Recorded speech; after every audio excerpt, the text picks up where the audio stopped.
O aumento do IOF que está para ser revisto pelo próprio governo é inconstitucional. Por quê?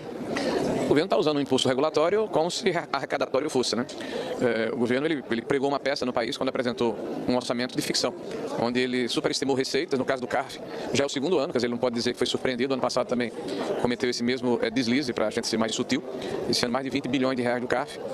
Também subestimou despesas, que é o caso da Previdência, do BPC, a questão do pé de meia, né? Eram 12 bilhões, só colocou 1 bilhão no orçamento, né? Omitiu recursos ligados, por exemplo, ao fundo de compensação da reforma tributária, são mais de 8 bi, e alegou que teríamos um superávit de 15 bilhões de reais, quando de fato, né, pelas próprias contas do governo, até esse momento já temos aí um déficit de quase 70 bi.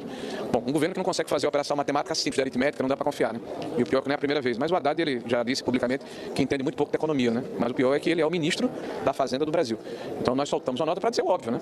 Que o IOF, da maneira como ele se encontra, é inconstitucional, porque deveria se buscar um imposto que levasse em consideração a questão da arrecadação e não utilizasse para isso o imposto arrecadatório que desorganiza a cadeia produtiva brasileira, porque não leva em consideração a anterioridade nem a noventena.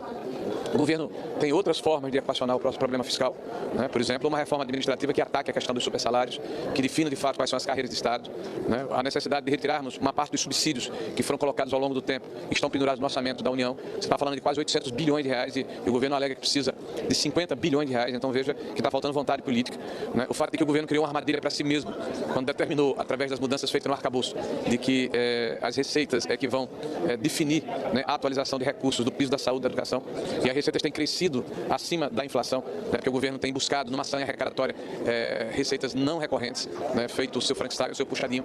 Então, o próprio governo anunciou, através da Lei de Diretrizes Orçamentárias, que o país quebra em 2027, que não há recursos para fazer frente ao piso da saúde e da educação, que não há recursos discricionários para continuar os investimentos no PAC, que não há recursos para sustentar o esforço da máquina pública, mas que qualquer alteração fiscal só ocorreria em 27. Então, o governo veio aqui ao parlamento e disse o seguinte: o piloto sumiu, aperta os cintos, quem sair por último fecha a porta e apaga a luz, e a culpa é do governo anterior. Então, é evidente que a oposição não pode compactuar com esta irresponsabilidade, com essa leviandade, com essa falta de atenção às contas públicas que tem sido uma marca do governo do PT. Senador, o decreto do IOF prevê um aumento para várias operações financeiras.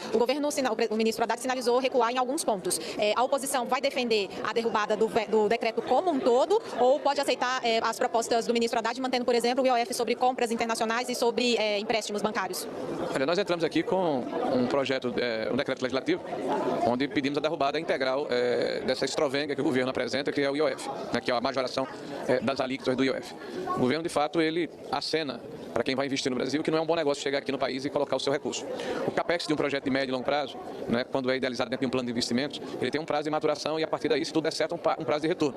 Se você aumenta ou muda as regras no meio do jogo, você está sinalizando para quem vai investir no Brasil que haverá controle de capital e mudança de parâmetros que possibilitar o seu planejamento financeiro e que vão impactar na sua possibilidade de lucro e até, provavelmente, numa retenção desse recurso.